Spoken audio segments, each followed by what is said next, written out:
Also today, you will see this action on the floor of the Senate. Tighter control of gun sales, front and center today on the Hill. The U.S. Senate voting on 4 different bills, 2 from Democrats, 2 from Republicans, sparking heated debate. Captain Mark Kelly, U.S. Navy combat veteran, NASA astronaut, and co-founder of Americans for Responsible Solutions, and married to Gabby Giffords. Mark, good morning to you, and welcome back here. Good morning, America's Newsroom. What would you want out of this today? I mean, if you could write your own bill, what would it be?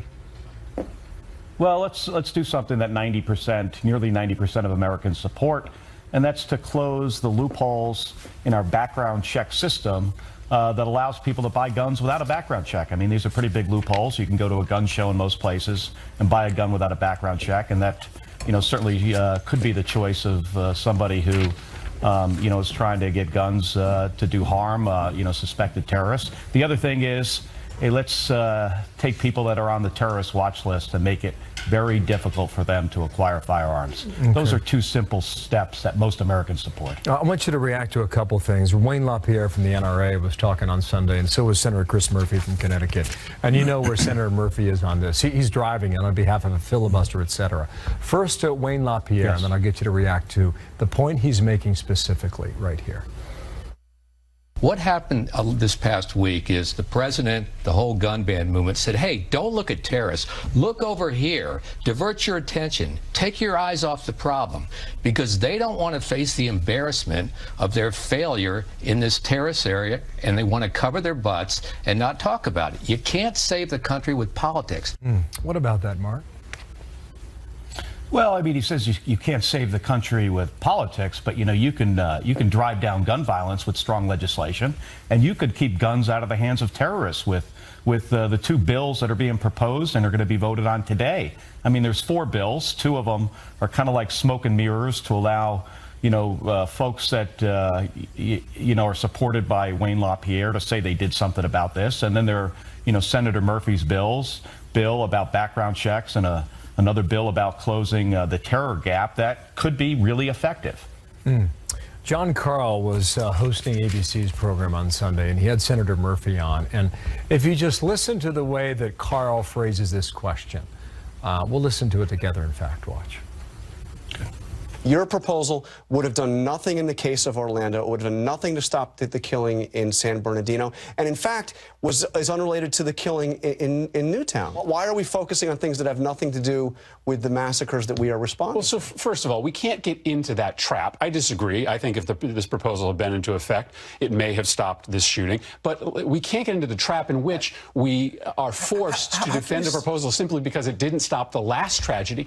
So you think about that, and these were significant and very important stories in America that changed the lives of so many, whether it was Orlando or San Bernardino, or even going back to Newtown, Connecticut. So if Carl's right, and none of this addresses or would even fix or prevent those tragedies, then well, we have 49 Americans what's the point of doing it?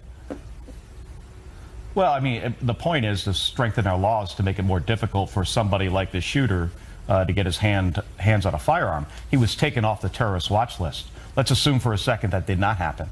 Then he, with the right legislation, he could have been prevented or at least slowed down in acquiring his firearms. Let's not make it easy for him. Consider this for a second, Bill. I mean, this guy was taken off the terrorist watch list by the FBI. You know what that means? That means the thousands of other individuals that are on the terrorist watch list, the FBI considers them more dangerous than this guy. And right now, those people can go into a gun store, buy a gun, no questions asked.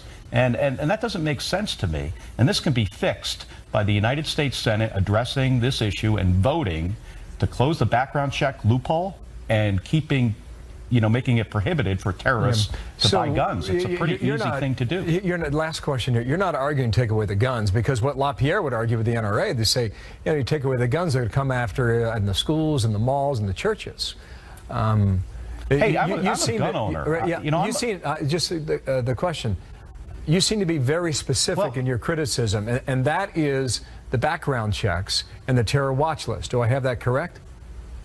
Yeah, absolutely. I mean, why do we make it easy for terrorists to get firearms?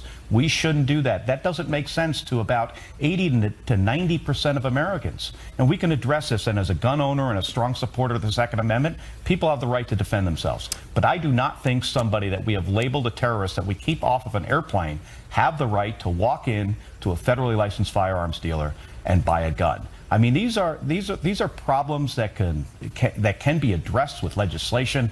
You know, Gabby and I recently announced just last week, right before what happened in Orlando occurred, you know, that we're trying to enlist some help from veterans, some pretty senior veterans. These guys are problem solvers, people like General Petraeus, Stanley McChrystal, Michael Hayden, Admiral Thad Allen, Admiral Olson, Wesley Clark, to coalesce around this issue that just seems to be getting worse all the time. I mean, we have 30,000 people dying every year, and we have a Congress that refuses to act. Mark, I appreciate you coming back today, okay? And our best to Gabby, Mark Kelly there with us out of Arizona.